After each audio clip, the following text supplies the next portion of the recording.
And we are live. Welcome back to Takes by Fans. We have a great show for you today. As always, we are live every single day at noon Eastern. If you want to watch live, head over to twitch.tv/Takes by Fans. If you want to watch but not live, head over to our YouTube channel, Takes by Fans. We post all of our shows and clips of the show there on a daily basis. And if you just want to listen, we're on podcasting apps, Spotify, iHeartRadio, Google Podcasts, Apple Podcasts, however you want to watch or listen. We've got you covered literally multiple ways, folks.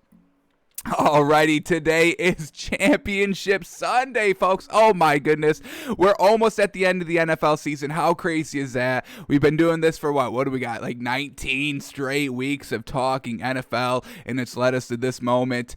AFC Championship game, NFC Championship game, Bills, Chiefs, Packers, Bucks. I mean, folks, these are the four best teams in the league, and I'm super glad that they're both here. So yeah, we got a great day of football on today, starting at 3:05. That's Bucks, Packers. 6:40 is at the time of Bills, Chiefs. So we're gonna get you guys ready for that game. We're gonna, recap the matchups, what we've been saying all week, give you our best bets, and also we are gonna have to do a little investigative, investigate a little bit here, because the one other question mark I really have is really Tom Brady's arm. We looked heavy into the Bills and Chiefs. When did we do that? On Friday? We did that on Friday? Something like that. Did that throughout the week. We felt very good about this Packers-Bucks game because I think the Packers are really just going to absolutely obliterate the Bucks here. Tom Brady's, 55 and 54% completion percentage over the last two games. I just don't think are going to get it done, especially on the road, especially against Aaron Rodgers, who's just playing fantastic. He may be having one of his best seasons ever this year. So great for that, man. So we're going to dive deep a little bit into Tom Brady. It's the first game of the, of the day. So we'll kind of watch that a little bit. And then, give you guys our final thoughts and predictions on, today's game. So, without further ado, before we get into all that, we do have a couple of stories to go over. So here we go. The first one, Lions are hiring Anthony Lynn as their offensive coordinator. I think this is an absolutely fantastic hire for the man. He had decent success with the Chargers. I mean, yes, they lost a lot of close games, but now we can finally know, was it Anthony Lynn or was it something else? Was it just some mojo that was going around in the Chargers locker room? So Lions, they're having a fresh start with the new head coach. Matt Stafford doesn't want to be there anymore, and they get Anthony Lynn. So a total rebuild here with the Lions, and I think this is a great fit for Anthony Lynn. Glad to see this man back on his feet after, losing a head coaching job in the, their offseason. Alrighty, we just said it. Matt Stafford wants out of Detroit, and who could blame the man? Do you think he wants another, experimental head coach? No. Do you think he wants to be part of another rebuild? No. He wants to go win a ring. He doesn't want to go out with like Phillip Rivers. We're clowning Phillip Rivers right now. We said he shouldn't even be in the Hall of Fame. Matt Stafford doesn't want, 5 years down the road when his time comes to be on Takes by Fans saying that he shouldn't even be in the Hall of Fame. So he wants to go somewhere. He definitely will go somewhere. The man is fantastic. He's got a great arm. He's got the stats to back it up. Now, he's a little older. I think he might be around 34-ish. He's got a couple of back problems. So, he's definitely going to be kind of plugged into a win-now team like the Colts. Is that it? The Colts? Maybe even Atlanta, they make the switch. That'd be a little interesting. So a couple of options of where Matt Stafford can go. We may look at it maybe a little deeper tomorrow on the show, but I do kind of want to go through quickly. We are going to cover basketball very, very, very quickly today because we're trying to focus on the championship games today. So Matt Stafford's going to be out of Detroit, which is fantastic for that man. Alrighty, Bills getting a little stronger in the wide receiver department. They are elevating Kenny Stills up from the practice squad. We saw the Bills kind of sign him a couple of weeks ago, waiting to really kind of see when they would kind of bring him along. And now here it is against the Chiefs, the biggest game of the entire, everybody on the Bills. It's their biggest game they've ever been in. So, they're trying to get everything right. And this is kind of a huge mismatch in this kind of Bills-Chiefs game. Chiefs are very banged up, where the Bills are they've got everybody and looking good. I mean, Patrick Mahomes is a little banged up. He's got turf toe. We know he's coming off the concussion, but he does still have a little, turf toe. That's what I think the official diagnosis is. What's this next story? Is it going to say what I think it says? Yes, here it is. They're going to be without Le'Veon Bell as well, so Clyde Edwards-Helaire is going to have to carry the load. Now, we know he can. We just watched the Chiefs and Bills game earlier this week, and Clyde Edwards-Helaire had like 160 yards rushing against the Bills this season. So Clyde Edwards-Helaire is very familiar with the Bills, and he's going to be looking to repeat his performance, but they're going to be a little shorthanded without Le'Veon Bell, and Sammy Watkins is a little questionable. They're not sounding optimistic that he will play. I honestly thought yesterday I saw that he was out, and then at 5 o'clock this morning, Adam Schefter says that it's not looking too good. They're not optimistic. So Chiefs kind of floundering a little bit on offense. Their defense is still very solid, but this Bills offense has every opportunity to go toe-to-toe to the Chiefs offense because they are a little banged up. So we are going to have to keep that in mind, and that's a huge green flag for the Bills. A little bit of banged up Chiefs. I mean, hey, banged up Chiefs is still like 100%, of other teams' potential. So I think this is going to make it a little bit of a fairer fight with the Chiefs being a little bit banged up here. And this is, folks, the Packers are going to blow out the Bucs. I think it's going to be a blowout, folks. I'm talking 10-plus point blowout. Tom Brady's getting picked off, not looking good. I think it's going to be a miserable day for the GOAT, but that's just my early prediction. So here it is. Packers are signing Tremont Williams. Well, they already signed him. They're elevating him from the practice squad. Tremont Williams was the Ravens quarterback in this postseason. They lost. The Packers signed another lockdown quarter. So now you got Jair Alexander and Tremont Williams. Folks, this Packers defense just got even better. So, they're going to have corners covering every single one of those great Bucs wide receivers. And now Tom Brady's going to have to be even more accurate than what he's already been. I mean, we're only talking 55% accuracy in this playoffs, folks. It's nothing great. So he's really going to have to be on his A game on the road against, his really the only other quarterback that's really kind of battling actively for, the greatest of all time discussion. So Aaron Rodgers is going to be on his A++ game, folks. And he's got the defense to back it up to try and shut down Tom Brady. So it's not looking good for Tom. He's got a real tough defense to go up against here to get to the Super Bowl. So we'll see how that plays out. And then the last story, just something in the NBA real quick. James Harden, they played yesterday, the Brooklyn Nets versus the Heat. He did not take an official shot in the first quarter. And the only reason I'm bringing up this story is because, the questions of, all these three superstars are dribblers and need the ball in their hands. How is it going to work? Well, we see James Harden being a team player here, and that's what we love to see. He's like, I don't need to shoot the ball in the first quarter. That's fine. I'm passing. We've got superstars all around us. I don't need to be the guy. So this is a huge, great sign of the Nets' cohesiveness. They ended up winning the game. Perfect first game of James Harden, Kyrie Irving, and Kevin Durant together, and they won the game. So very well done to James Harden. He's like, hang on, y'all can score. I can be the facilitator. This is the only second time Harden has attempted 0 shots in the first quarter with the Nets, and he did that only twice during his entire time with the Houston Rockets, so he's really switching up his game, and I love everything about this. So huge story here. This is huge for the Nets, getting their chemistry on board. They win the game, and the Nets are now officially here. This is the new era of the Nets, the superstar Nets. We'll see how it plays out, folks.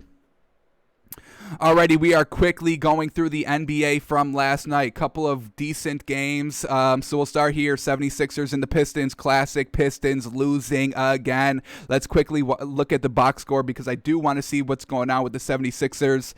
Joel Embiid, 33 points, 14 rebounds, 5 offensive rebounds, and he shot 50%. I mean, he's putting up MVP numbers every single game, and I absolutely love it. We see Tobias Harris, 17 points, Seth Curry, 14 points. This is what I'm talking about with this team. The 3-point shooters, absolutely fantastic. And then we look at Danny Green, classic 1 to 5 from 3-point shooting. Classic 76ers. Classic Danny Green as well.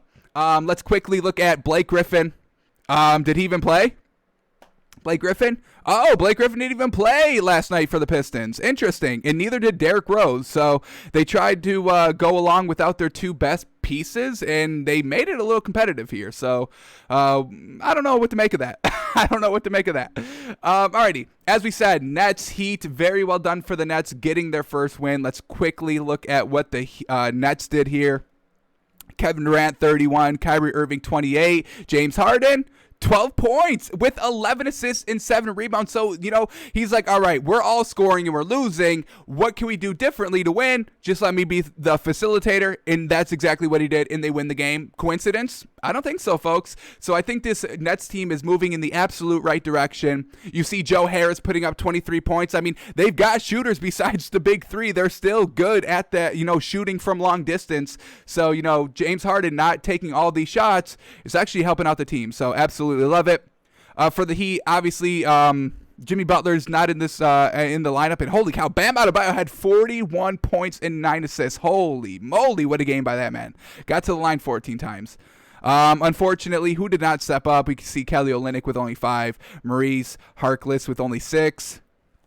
So really kind of missing Jimmy Butler a little bit. He's a real kind of on-floor general. As I said, he doesn't get you, the 30 points, but he'll get you a solid, 17, 22 points, and he'll keep the game good because he's being the on-floor captain. Alrighty. Moving on, Pelicans and Timberwolves, two really not great teams, and the Pelicans are floundering here. I hate to see this. Something's got to be done with this Pelicans team. I mean, yes, they're young, but I mean, these are good players. We're talking about Brandon Ingram, Zion Williamson, Steven Adams, Eric Bledsoe, Lonzo Ball's all right, but they're just not translating to wins. And I would have to say maybe it's the coach, Stan Van Gundy. I'm not the biggest fan of his.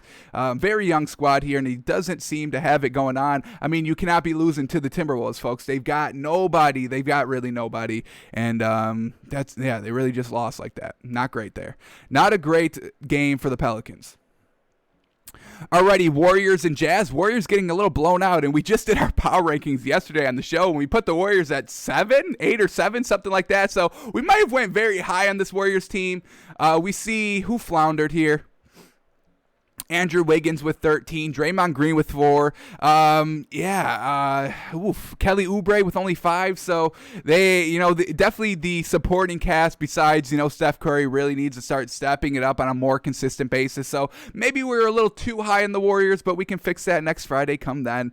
If, maybe this was just a one bad game and they'll be good for the rest of the week, but we'll keep an eye on them. Very well done to the Jazz. Donovan Mitchell doing his thing. Rudy Gobert, what did he have? Let's check that very quickly. Rudy Gobert, what does he got? 11 points, 14 rebounds, 4 offense. I mean, folks, this is a classic Rudy Gobert game. The man is super consistent, super solid, and that's why we have the Jazz at number 4 in our power rankings. Alrighty, Lakers and Bulls. Lakers getting back on track. Love to see that. What did the bigs have? We see Anthony Davis with 37 big old points, and LeBron James 17 points, 6 assists, 11 rebounds. That's a solid game by him. So love to see that.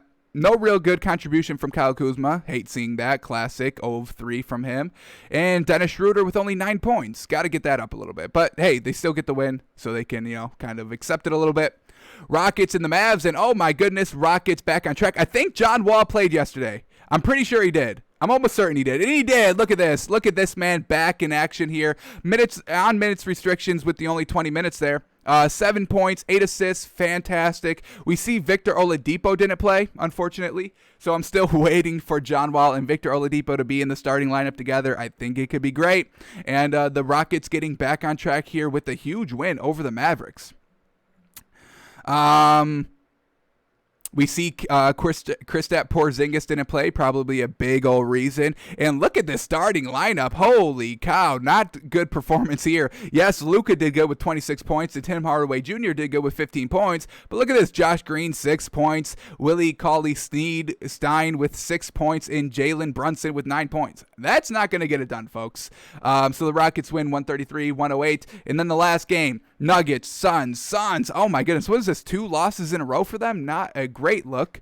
So would like to see them get back on track here. Let's see what happened in this game.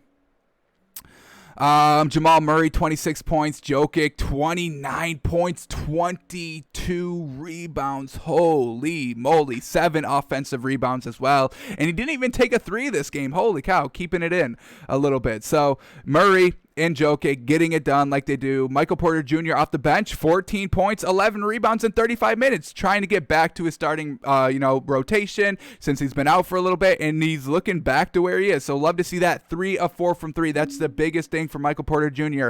That's what this Nuggets team needs. They're good with the pick and roll. They're good with the point guard down low with Jamal Murray and Jokic. They just need that other person to stretch the floor. When Jokic is really not hitting the threes, because he's kind of iffy in that department. He'll have a game where he goes like 5 of 7, and then he'll have a game where he goes like 1 of 6. So that's what you can get out of Jokic. And if you can have Michael Porter Jr. consistently hitting threes, this is a great squad here.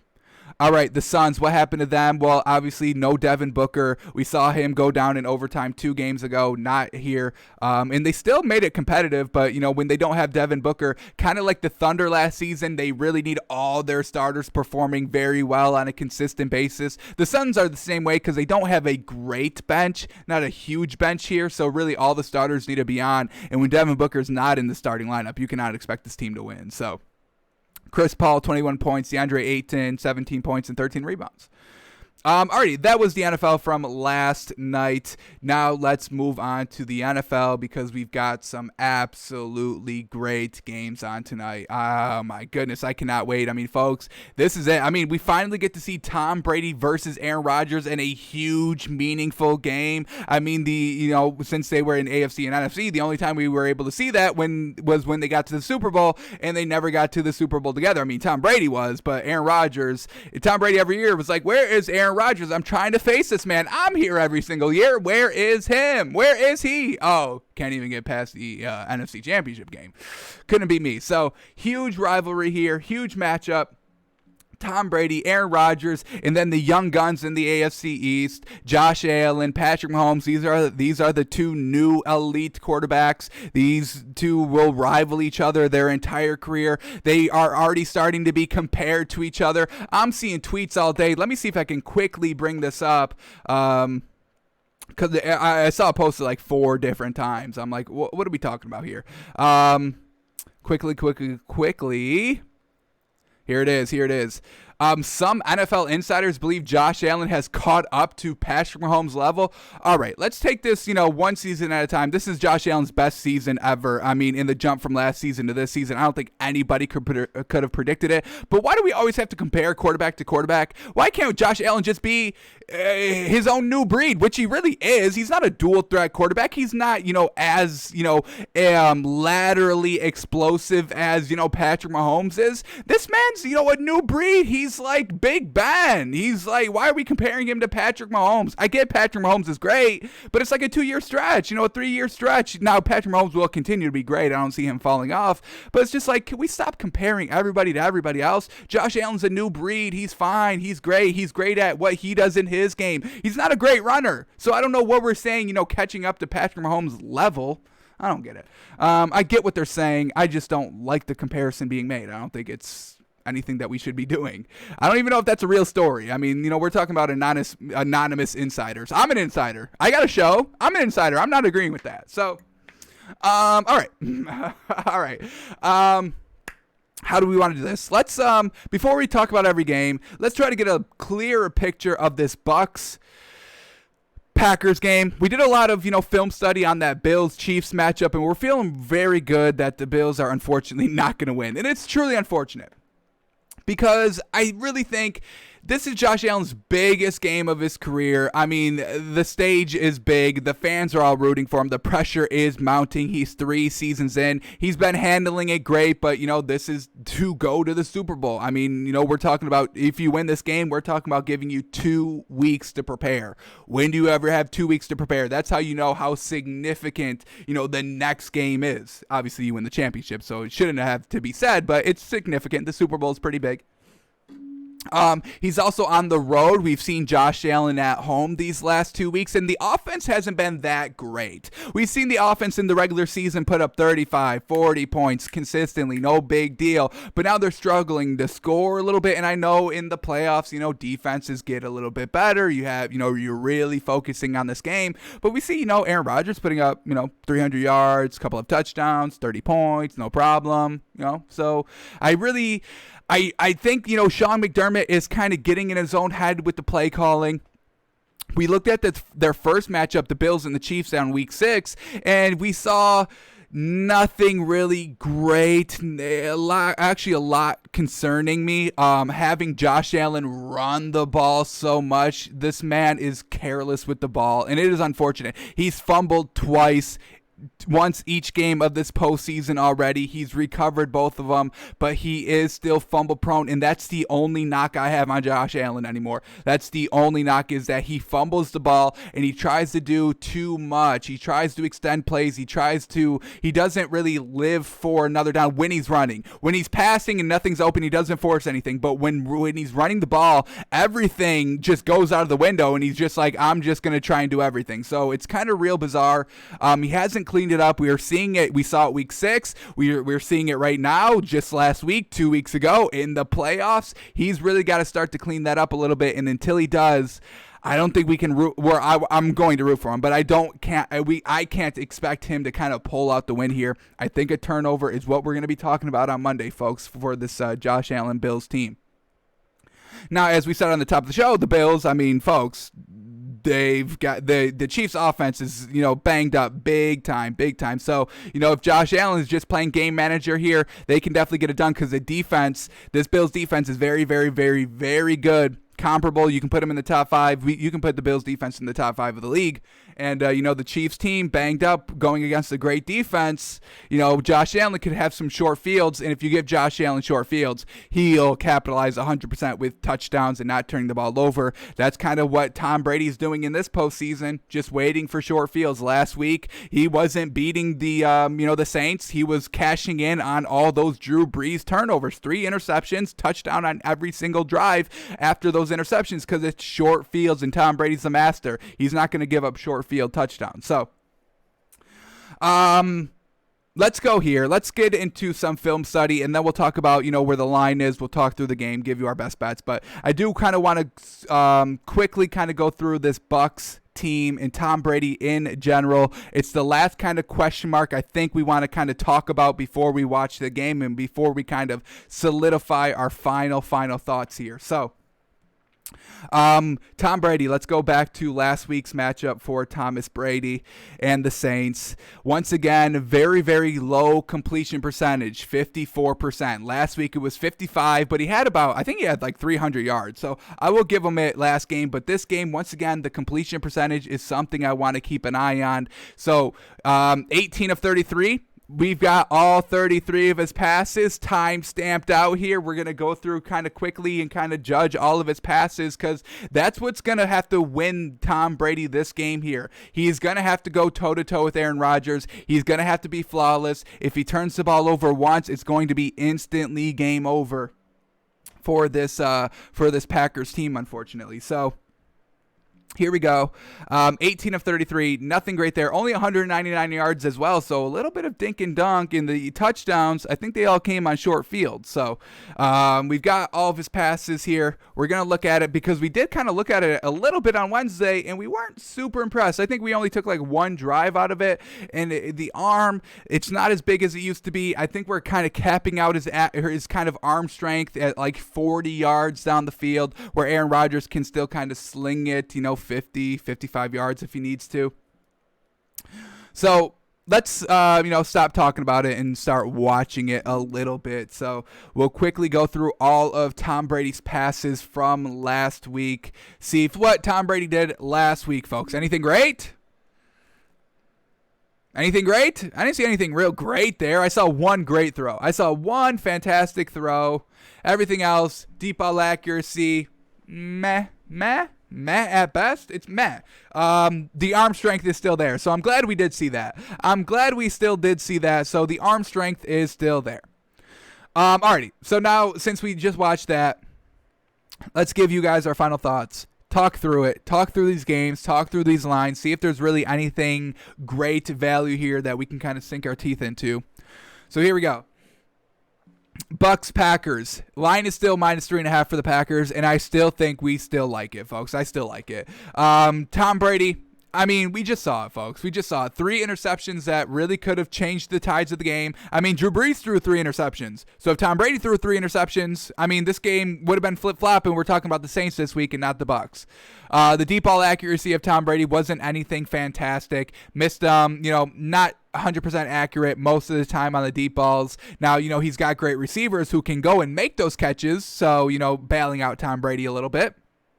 I mean, we saw, who was it, Johnson? I mean, absolutely contort his body. I mean, you need an elite receiver to do that, and he did that. So, Tom Brady, the arm strength, that was probably the best thing that we saw of him. 55 yards clean. So we still can air it out. Going to Gronk a little bit too much. Once again, I think it hurts his game. I mean, you've got Mike Evans. I know you like to use him in the red zone, but can we stop that? Can we stop that, please? Jameis Winston didn't use Mike Evans just in the red zone, so come on.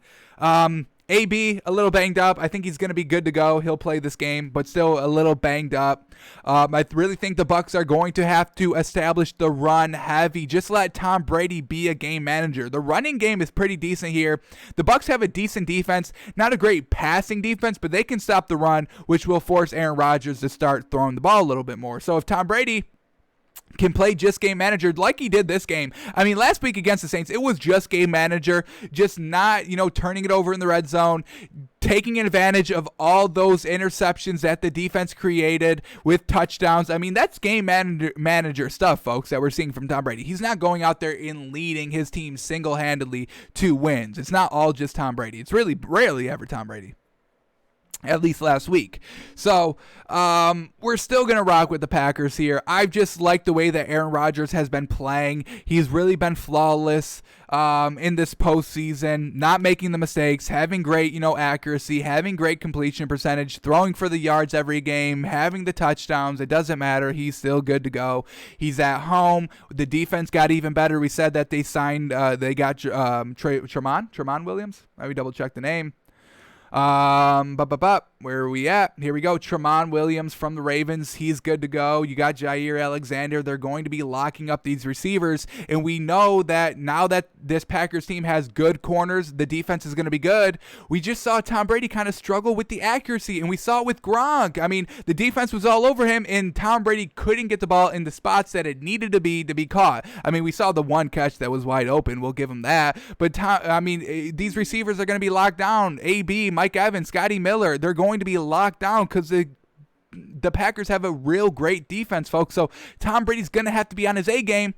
And I don't know, man. I don't know if he can have a great 4 quarters of his A game this late in the season, this point in his career, on the road for going to the Super Bowl. I just saw last week, and I didn't like it. I mean, Aaron Rodgers is not going to look like Drew Brees last week. Drew Brees has been falling hard. If Taysom Hill played quarterback last week, I think the Saints win the game easily.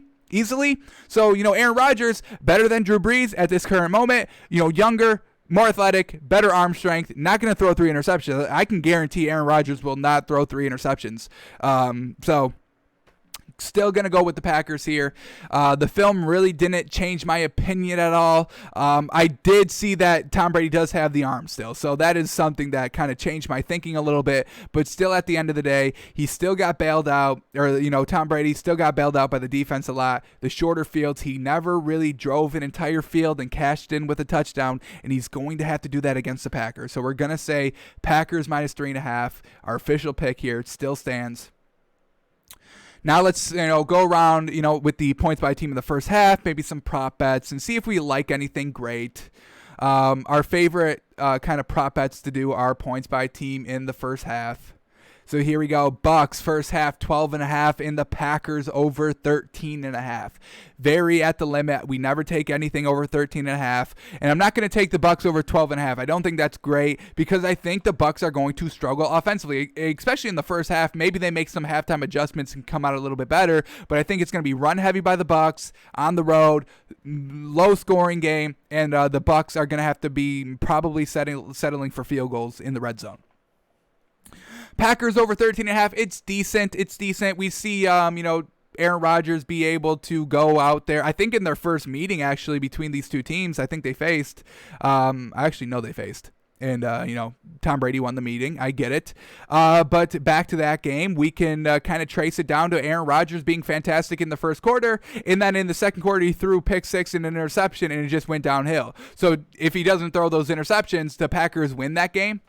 Let's see if we can trace it back. I'm trying to think off the rip and what week that came. I want to say week 7. Oh, right here, right, week 6. Yes, I mean, folks, we got a great memory here. Big brain here. So Packers and Bucks did face here, week 6. But look at this. I mean, real good drive here by the Packers. 10 plays, 54 yards, settling for a field goal. Next drive, 11 plays, 90 yards, touchdown. And then the interceptions start coming. This is where the game really turns around. I mean, this was all Packers, folks. We're talking about 10-0, 10-0. And this was what we've been saying about Aaron Rodgers and the Packers all season. I trace it back to this game. It's just Aaron Rodgers, when the offense starts to sputter, the offensive play calling, Aaron Rodgers, they get kind of lazy. They get frustrated, they get kind of uninterested in the game. They're like, all right, we just threw a pick. The defense answered, or, the offense answered of what we just did. It's frustrating. We just put up 21 points. The defense is giving up 21 points. It's just like, we have to do more. We have to go out and do more. That's just how I feel when I watch this team kind of implode a little bit. And we saw it here week 6, interception, pick 6, gets the Bucks into it. Next drive, another interception, and now the Bucks are in it. And now, Aaron Rodgers is just like, you know what? I'm done with this game. I'm just done. And he doesn't do anything for the rest of the game.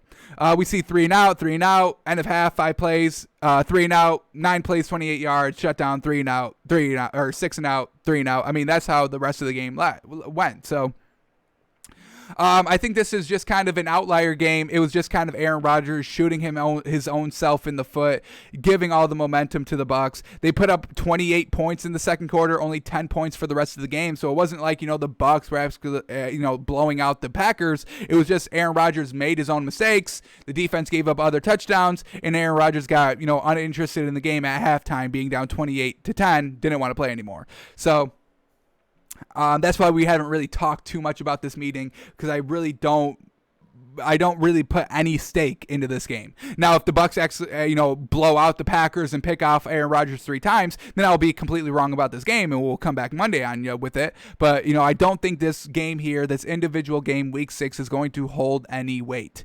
So that's why we haven't really been talking about it.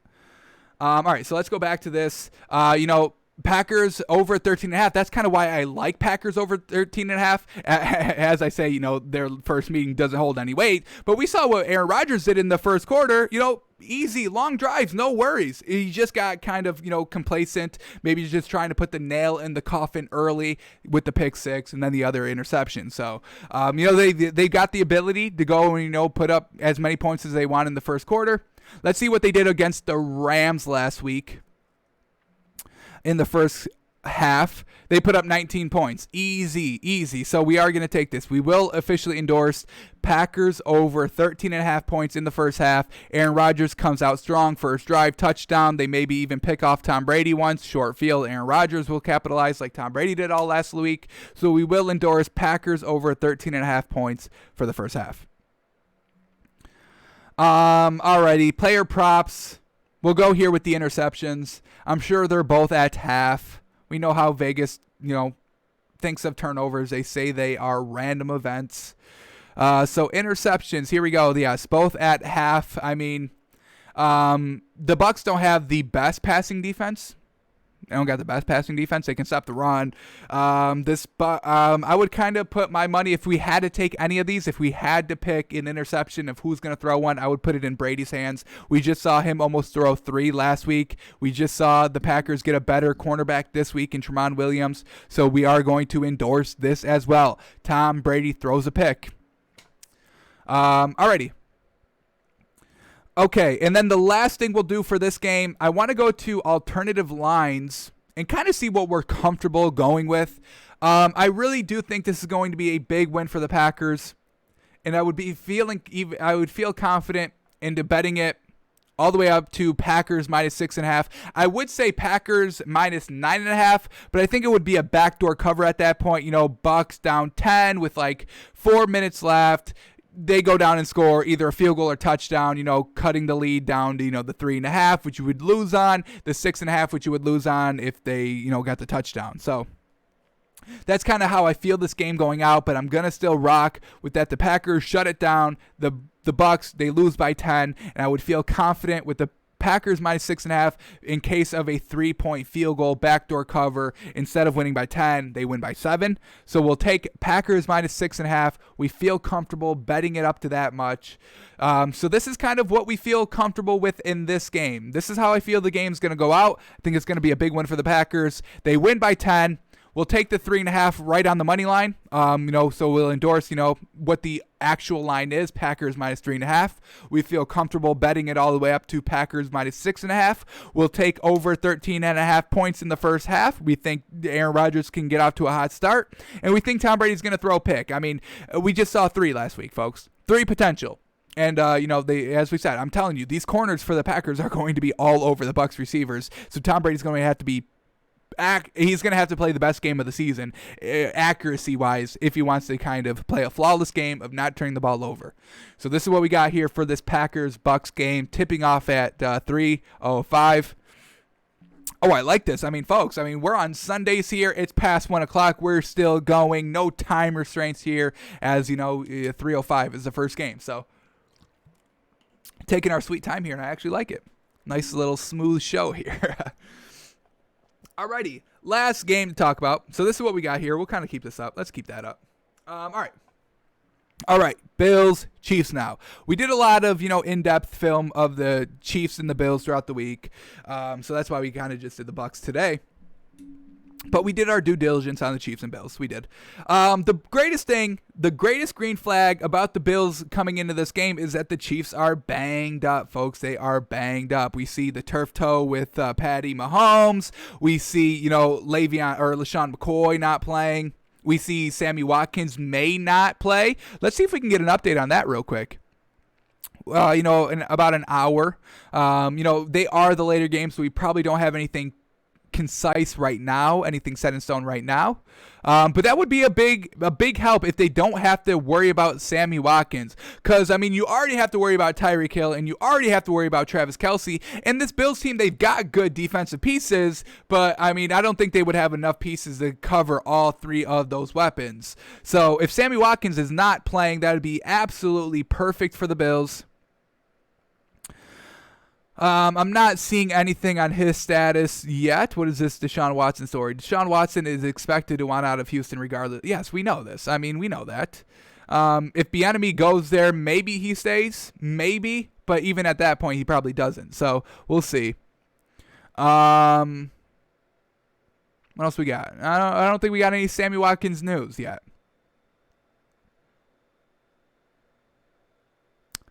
I would say he would kind of suck it up and play through it just because we're talking about the AFC Championship game. Yeah, I don't think we're getting any news and any update on that yet. So we'll have to wait that out a little bit more, unfortunately.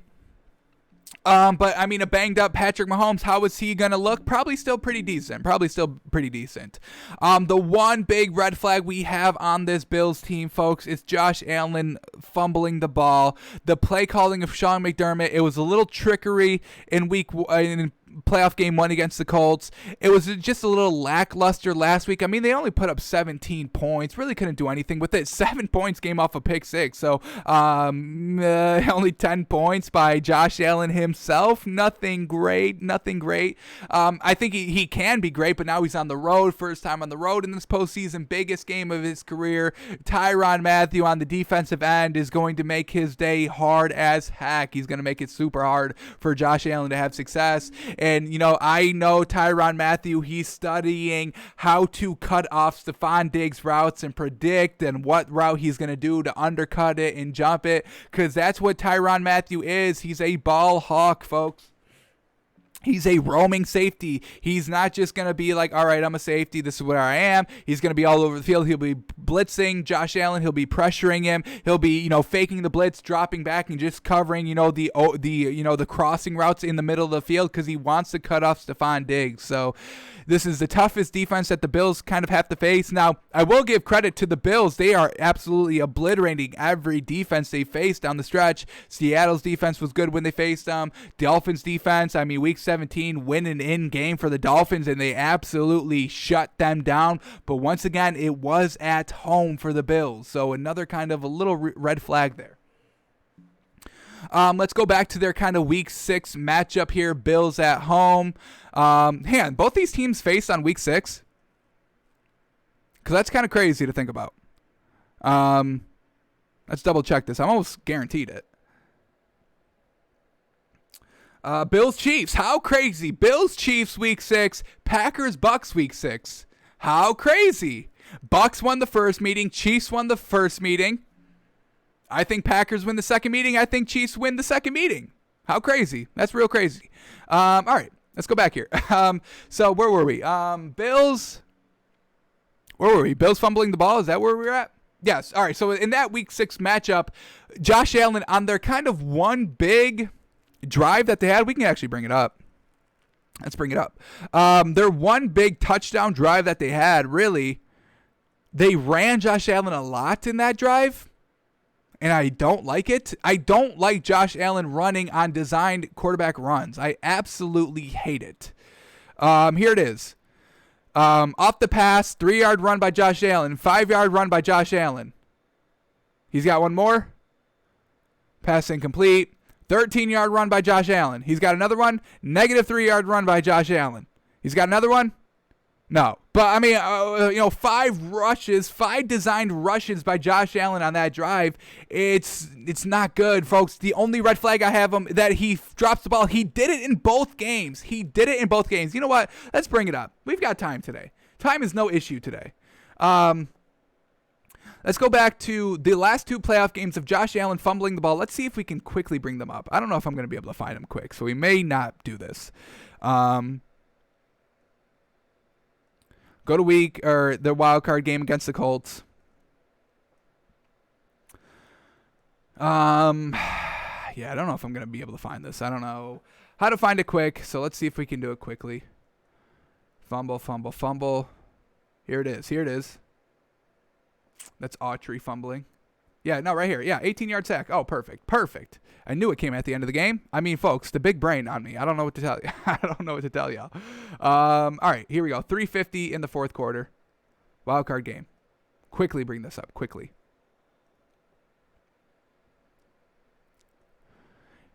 Josh Allen careless with the ball when he runs, not securing the ball when the sacks are coming. Red flag. That's the only thing that he's been doing since, year 1 in his career. He's cleaned up the turnovers. I don't have to worry about the interceptions. That's fine. That's actually real good that I don't have to worry about that. He just tries to do too much sometimes. And I love the spirit. The spirit is fantastic of why you do that. Oh, I'm trying to, work super hard for my team. I want to do it all. I want to be the guy. I get it. But you have to live for another down. So here we go. 1st and 10. Bills only up 3 at this point. This is kind of why the Colts had one shot at the end of the game. He just loses it. Doesn't go down, tries to stay on his feet, tries to escape, tries to do too much. They back him all up. They have to punt on this drive, and now you give Phillip Rivers, a veteran, a veteran in this league who hasn't really made the most of his playoff experiences, but he can have the ability to go out on a game-winning drive in the playoffs to do so with a touchdown. Luckily for the Bills defense, they don't allow that to happen, so very well done, but you still give them the opportunity. Watch him here. Just loses it. Nothing big there. Didn't punch the ball out. Wasn't ripping Josh Allen's hand. It wasn't 5 guys literally taking Josh Allen's left hand, right arm, left leg, right leg, and stretching this man out. He just dropped it. He just lost it. And this is what we're talking about. The ball security of Josh Allen is not great. he did kind of bring the arm down to strip it out. But once again, just not fully going to the ground, trying to stay on his feet, trying to do too much, loses the ball. It's unfortunate. It is truly unfortunate that we're seeing this on a weekly basis. And it wasn't just like, all right, it happened once in the, wild card round. Didn't happen last week. It happened last week. I don't know if I'm going to be able to find this one as fast as I found the other one, but we're going to try. I'm going to give it the old college try here. All right, here we go. Divisional playoffs. Ravens game. When was this? Was it late in the game? Quickly see. Was it on this drive? Let's see. Touchdown drive. Fumble, fumble, fumble. Not seeing anything there. Punting drive. Not seeing it there. Missed field goal drive. Not seeing it there. End of fourth quarter. I don't think it was this point. Was it this point? Nope. Penalty. Alrighty, so it came a little bit earlier in the game. Even worse. Even worse.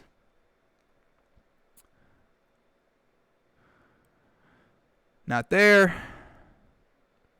This freaking window is obscuring the view. Let's pause this. Looking for a Josh Allen fumble. Here it is. Here it is. It came. Did this come in the second quarter? Oof. Early in the game. All right, here we go. 9-12. 9-12.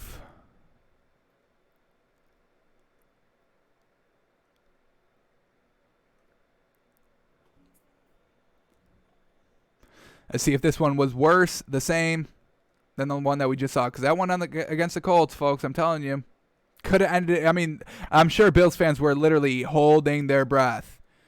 End of the game, only up 3, giving the Colts, they would have kicked the field goal if he didn't take that sack.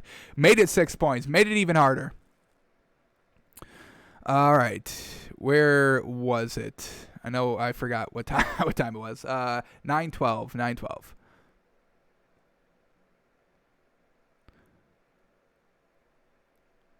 All right, here we go.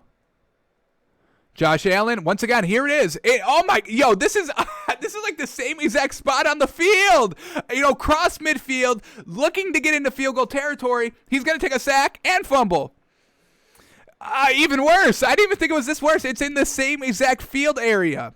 Oh, boy. All right, so here we go. Bills up 3-0. He's about to fumble right here. Once again, try to do a little bit too much, get the ball away right at the end instead of just going down. I know you don't want to go down in this situation to take a sack, and I probably wouldn't either. But I don't even know what this was. How did he lose this? It's grainy right here again for some reason. He just tries to jump. I see a jump shot. I see he wants to do a jump shot. Once again, he's not Patrick Mahomes. So can we stop with that comparison as we brought up at the top of the show? He's not Patrick Mahomes. He's not where near that kind of athletic kind of talent-wise. He's in a new breed of his own. That's why I don't want to compare him. But let's watch it here. It looks like he wanted to do a jump shot. Jump, get it out of bounds. Let's see it here. Sees the pressure coming. Tries to do a little bit too much. Loose with the ball, tries to throw it to somebody. I mean, there was nobody in the area. That was about to be an intentional grounding, something. So luckily they got on it, but still, folks, I mean, not great there. This is what I'm talking about. The only red flag I have on him, and I haven't seen him clean it up. It's happening in the same spots on the field. It's happening in the playoffs, and for that reason, really alone. That's the only difference between these two teams. I love the Bills. The Bills are great. Offensively, defensively, coaching-wise, quarterback, receivers, it's all great. Same thing with the Chiefs. Quarterback, coach, receivers, weapons, defense, everything's great. But the one difference is I see a lot of turnovers coming out of Josh Allen. That's what it comes down to, unfortunately. Because I want to root for the Bills. I would love to see the Bills. I would really like to see any of these matchups. My preferred probably matchup would be Aaron Rodgers, Patrick Mahomes. That's probably what I want to see, what I want to talk about for the next 10 years. Second matchup, which would be great, Bucks, Bills. Tom Brady, facing the Bills again. I could talk about that for 2 weeks. That would be the easiest 2-week stretch to talk about in Super Bowl. 2 weeks, you get 2 weeks off to talk about Bills, the storylines. You could bring up everything, so that'd be great to talk about. But I do think the Chiefs and the Packers both win here today. All right, so let's go to points by team in the first half. We like anything here? Bills over 13.5. Wow, Chiefs over 14.5. So we're going to stay away from these two. I never take anything over 14.5, even with the Chiefs. I'm not even going to take that. Bills over 13.5. I don't know. I think they're going to I don't know how they're going to start. So I stay away from that. That's a lot. That's a lot. Especially with this Bills team not putting up a lot of points. They put up, 27? Was it 24 or 27 against the Colts? 17 against the Ravens. I'm not going to assume that they're going to score 13 here on the road. So we're going to stay away from that one. Let's look at some alternative game lines. I don't know if I feel comfortable bringing the Chiefs any more than -3. It's just going to be one turnover, I think. I think we're just going to be talking about one turnover, changes the game. Chiefs win by 7, Chiefs win by 3. So it's really kind of a push, with the Chiefs -3 here. But we'll play along with the -3 for the official line. Not feeling very confident to buy it up to anything. And let's see if we can do player props. Can we do fumbles by Josh Allen, or is it only interceptions? Because I don't want to do the interception because he really doesn't do that. I'm not worried about him throwing an interception or worried about him fumbling the ball. So let's see if we can do this. Quarterback interceptions, half here. Sacks, tackles, defense interceptions, and kicking points. So unfortunately, we cannot bet Josh Allen fumbling the ball. Unfortunately. So I think the only thing that we're feeling very, very confident on is Chiefs -3. Actually, we'll do one more prop bet. Let's do something with Tyreek Hill. Can we do like yards, rushing yards, receiving yards? Here we go. Tyreek Hill. Wow. Whoa. Even with Stephon Diggs, holy cow. The Vegas is making it hard on this one. Tyreek Hill over 77 receiving yards. Stephon Diggs over 94.5 receiving yards. Wow. Interesting there. I thought we were going to get some good value with Tyreek Hill with 77.5. Kind of tough. What's Travis Kelce? Travis Kelce's at 94.5. Oh, my goodness. Alrighty. We are going to endorse. We're going to do one more kind of prop bet here. Let's get one here for this Bills-Chiefs game. And we're going to do Tyreek Hill over 77.5 yards. Stephon Diggs over 94.5. I think the Chiefs kind of just lock him up, so I'm going to stay away from that one. Travis Kelce at 94.5 is a lot. Tyreek Hill, we know he's got 180 a couple of times, so we're going to take Tyreek Hill. I think he's the best wide receiver in football, honestly. Bills are going to have a hard time. He can outrun anybody on the Bills. The Bills have no great corners that can cover him speed-wise. Josh Norman cannot keep up Tyreek Hill speed-wise, and I'm forgetting the other one. Tre'Davious White, he cannot keep up with Tyreek Hill speed-wise either. So Tyreek Hill is going to be running all over the field. So we'll take over 77.5 yards for Tyreek Hill this game. Alrighty, so here are our official endorsed Take by Fans pick for this championship Sunday. An hour and a half out, 1:30 right now. Just for the games, we think the Packers are going to win. We think the Chiefs are going to win. We like the Packers -3.5. We like the Chiefs -3. For the Bucs-Packers game, we like the Packers over 13.5 points in the first half.